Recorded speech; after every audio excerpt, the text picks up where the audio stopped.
Now, welcome to a Mandalorian discussion video, where this time the topic is going to be the Armorer. The armor is such an interesting character. In Legends, there's barely any mention of a Mandalorian armorer. Despite the fact that armor is kind of important to Mandalorians. Kind of a big Absolutely. deal. Some of a big deal, you might say. In canon, we've seen that their job is forging the armor, forging their gear out of Beskar, Beskar being something that is difficult to work with if you do not know the proper method. So it's a closely guarded secret and a skill passed through generations to keep the ancient armor intact. The armor we know from the show is keeping that tradition alive.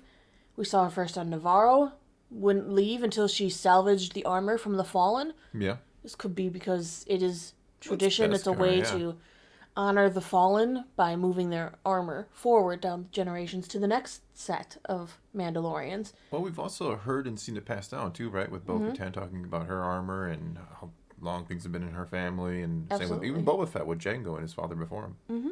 Though technically not Mandalorians, But depending on who you ask. we also know that she's done quite a bit more for that, specifically for her group of Mandalorians, her tribe, you could call them, her Covert. clan, her covert. So many names. She seems to also be their spiritual leader in a sense, the keeper of their history, the keeper of their lore. She's always reminding them not to remove their helmets, following the way of the Mandalore. She does the creed. There will be spoilers for the current season of Mando, but she also was in charge of baptizing a new foundling into the creed. Now, is that usually her responsibility, do you think? Or is that more of a... I mean, she does make the helmet, too, so maybe that is just I feel like a like that's spiritual, her religious... responsibility. Yeah, that's kind of what we discussed Keeper before. of their history, keeper of their lore. Yeah, and even Favreau and Filoni in a recent interview were talking a little bit about the armor, and what's interesting is there was an armorer before her, and, it's been passed down through many generations, so it seems more like... They kind of described it as you have your warrior leader, and you have, like, your shaman, and she's more of the spiritual shaman than actually like a military type leader or just a true leader in general. What's very interesting is in her profession, you can see, and they've shown it to us very specifically in Book of Boba Fett as well as in this new season, that she adds something to the quenching fluid. She takes out a little container and she dips some of it in, it shimmers against the water, and that is what she quenches the armor in. I like your theory on this one. I think it's the living waters. Yeah. I think she only has a small amount of it left, and I think it's somehow integral to either their spiritual belief about the armor or the actual creation, the forging of Beskar armor. Well, it's probably special water. I'm assuming it's not just a normal pool of water. Maybe there's special minerals or who Bo knows says what in it's there. superstition, but I think it's very important to the actual forging of Mandalorian armor. Maybe. It could be why she's so excited and sounded hopeful about the prospect of Din going down there to look. Did you remove your helmet? Well, go get some water, would you? Well, in a way, she did sound hopeful during the scene. Yeah. I mean, I She like that perked up theory. a bit. I haven't really seen anybody discussing what she's pouring in there yet, which is curious because seems like a really big deal, The right? fact that they've showed us it twice now, that her pouring just a little bit, like she's trying to preserve it, Yeah. just a little bit into that quenching fluid, and it just shimmers against the surface. Yeah. And she told Din he has to bring something back. He has to bring back proof. What better proof than some of the water itself, if it does indeed have these special properties Yeah, that she'll she probably know. needs to, Yeah. to make more armor. Well, I've seen a lot of people asking like, what's to stop him from just like getting not that he would lie because we've already seen him be honest about removing the helmet, but how is he going to prove he actually got the living waters? Well, probably there's special properties that the armor is going to be able to put a little test strip in there and be like, oh yes, She this would is from the recognize, living I pools. believe. Yes. Yeah. That would also prove to Bo-Katan that there is something there Yeah. beyond just superstition. Yeah, and I do think we could see a converted Bo-Katan in this season, more towards the traditional ways. Well, Emily Swallow, who plays the armor, she went on to have an interview with Nerdist, which had some interesting stuff and some fun stuff. Because we like to share the fun stuff, too. Yes. They asked her what it was like fighting the big alligator in the season 3 premiere. And she said it was very strange because, of course, when they're shooting it, there was no alligator. What? Yeah. She said getting to watch the episode was cool when they were shooting it. The location was remarkably unremarkable because it's just a beach, Yeah. some caves, rock, and they had to pretend there was a big scary monster there. She also goes over a funny story because they have these helmets on and they're hard to see out of. We've heard this from multiple people. And they asked her about what it was like wearing hers during the fight scene. She actually didn't do much of the fight scene. Apparently she joked that she's not insured for the fight scenes. So, of course, the stuntwoman was doing it for her. She says there's a moment when the gator swipes at the armor and she flips, and that's her stunt double. And they were doing them on a wire. And there was this one time when they shot it, and it's painful. Because when they practice it, she landed on pads. But when they shoot it, every time she was flipping, she was slamming into wet sand. So there's a one shot where it happened beautifully, but her helmet fell off.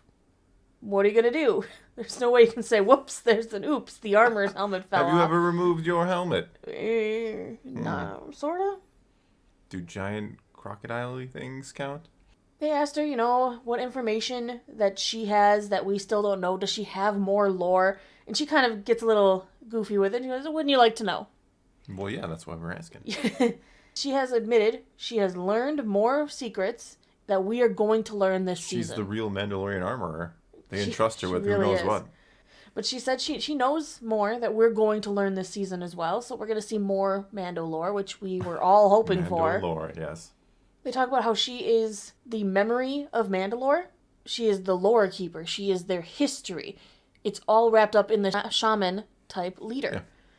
She says, this character is so interesting for me because usually it's very helpful for me to have a lot of details about a character's backstory and their personal history, to have all of that sketched and very specifically. But for this character, more than any other, it's more helpful for me to know what she stands for, what she symbolizes, the role she serves in relation to other people. So there are some specific details I've learned about the history of Mandalorians and how she fits into that. I don't think there's much I've learned beyond what's revealed in this season. It's been helpful not to pin it down too much because based on what I know about her so far, it's more interesting not knowing and it serves the story better. She also admits to knowing specifically about the timeline when the watch broke off from Death Watch. Because they did ask her if she knows, and she said she does. That's what she says. Yes. Yes, I do know. But I won't tell anybody. Good. And she kind of goes on more to talk about how she sounded hopeful, or maybe even happy when she said this is the way, when Din revealed the relic about his plans to actually go to Mandalore. So they asked her, they said they think that this is when her veneer broke a little, this hope coming through. And what do you think that this character is seeing? Swallow responds, I think she sees possibility. She's not psychic. She's not a mystic who can see the future in specifics. But I do think she has a bit of a sixth sense. She has feelings about things. And so, for instance, I think with Din Djarin, from the beginning, she's seen promise in him. I don't think she knows for certain, like, she hasn't seen a prophecy, he's going to lead them to the promised lands or anything like that. But I think she knows he's somebody remarkable who's going to play an important part for the Mandalorian people. And he already has. He's already done what he was supposed to do, or maybe not. I think she's always open to that possibility, but what I mean to say, she's hopeful. She's always open to possibility. I do think she sees possibility in that relic. I mean, if I'm correct in my guessing, and that relic can get them back to Mandalore, she could forge more armor if she has more water. I think that water is integral. Yeah, do you think she uses that water on every piece of armor, or is she sparingly using it only when she feels she has to, kind of thing? She might only be using it on helmets right now. Yeah. The rest of their armor may just not have that little extra quality that it needs, that she can only provide with whatever water she has left. Yeah, it seems like she only has like a small vial. I mean, she might have more than that for all we know. Or it could be nothing at all. We could be wrong with the arm water. I don't know. But I mean, I don't know why they would bother showing that every time if it was nothing. Fett. Yeah. They showed it now. They showed it both times. They showed it are an episode in which she reminded him of his quest to go there.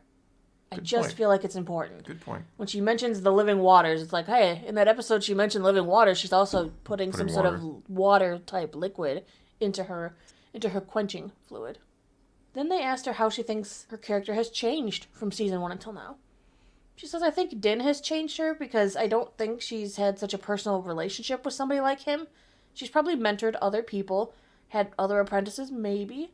I think she's a mentor figure to a lot of people, but not in the way she is to Din. Although, especially in this season, with all these Mandalorians around, I said, doesn't she have a couple of apprentices, an assistant or something? I'm really making armor for all these people? There's no other armorers? And it doesn't seem like there is. But I think Din has challenged her in ways she hasn't been challenged before, in ways that are good for her, and they're learning from each other in a way that's probably unique for her. It's striking to me that after the episode in Book of Boba Fett aired, and she essentially banished Din, every convention I went to, fans were up in arms. They said, "How could you do that to him? How could you?" And I said, well, he did it to himself. He made the choice to take his helmet off. She was just stating the known consequences. That's the creed. This is the way. This is the way. She knows he's going to learn from whatever difficulty he faces and from confronting this thing he did. He's stepping up to the challenge. He's stubborn in that way, which is great. And she's not discouraging him from that. She's like, all right, you think you can do this? This is the way. See what happens. I think she appreciates that about him. I certainly think there's an interesting bond between those two. It seems like she takes a more of a, from the start, it seems like she's taken more of an interest in Din than maybe some of the others. Mm-hmm. More of a teaching role, too. Well, he very much was very devout to the creed. He still is. The fact that he's willing to do anything to earn his place back within the covert. And that must be refreshing to her. Maybe she wants him to be a future leader of the people. Maybe she sees something in him. Maybe he's a future armorer. Maybe. Who knows? Maybe. Someone's got to, take the job eventually. Though I don't get the sense that, like he's much younger than her. So you would think she would be looking for someone a little younger to pass on the ways. Yeah. The last question that she was asked is, what is it you're most excited for fans to learn about the Mandalorians this season? She says, yes. I think fans are going to be very pleased they finally get to see more Mandalorians represented, in that they're going to get to see more clans, some of the ones they've only seen animated before. And also that a lot of these questions we've had for so long about some of the divisions that have risen up, some of those will be addressed. It is more of an exploration of the culture and the family ties. It's a much more intimate look at the Mandalorian people, and I love that. I love kind of getting on the inside. I hope so. I mean, that first episode, again, with bringing in the pirates and the IG-11 and all that, it felt a little unexpected because I thought we were going to go see some more Mandalorians. It felt shoehorned in between two parts big about Mandalorians. Yeah. But I'm interested. I mean, she said we're going to see clans we've only seen animated before. Could that mean Clan Ren? It's got to be Clan Ren, right? What other clans have we really seen? I mean, we've seen some of the protectors of Concord Dawn. True. And we've seen Death Watch, but we've seen them in live action already. Yeah. I don't know. I think Clan Ren is makes the sense. big one. It makes sense, too. Mm-hmm. Leading into the Ahsoka series, I could certainly see a Sabine. She also says we're going to get answers to those questions about some of the divisions that have come up. I feel like that's fantastic. I want to know because this is something that bo-katan is super PO'd about. It's one way to put it. She blames the children of the Watch, for everything that has gone wrong. Yes. Oh, the Mandalore wouldn't have fallen if they wouldn't have abandoned me. But they abandoned her. Why? Probably because they didn't prefer the way she was leading. Yeah. She wasn't following a creed. Well, it's interesting because she was Death Watch. Mm-hmm. So she's mad that her offshoot got offshooted. She was just mad because maybe she turned into one of those Mandalorians who, well, you don't have power, we left.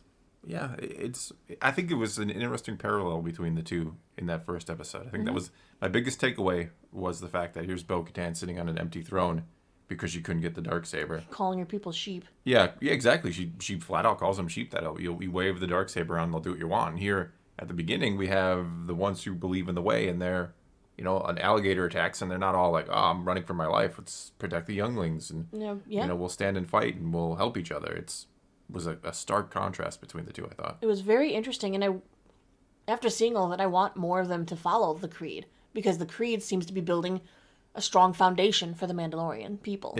It does. It's amazing how people, originally thought they were kind of like these weird fanatics. Oh, you don't take off your helmet and all this, and now you kind of see this shifting of people like, well, maybe those ones have a point, and the other ones are in the wrong. Right. It's kind of interesting how the views have shifted. It is. All right, well, I think that's going to be all we got for this time, so now it's your turn to take to the comments below and tell us what you think about today's Mandalorian discussion. Either way, again, take to the comments below, let's talk some Star Wars, and until next time, thanks for watching.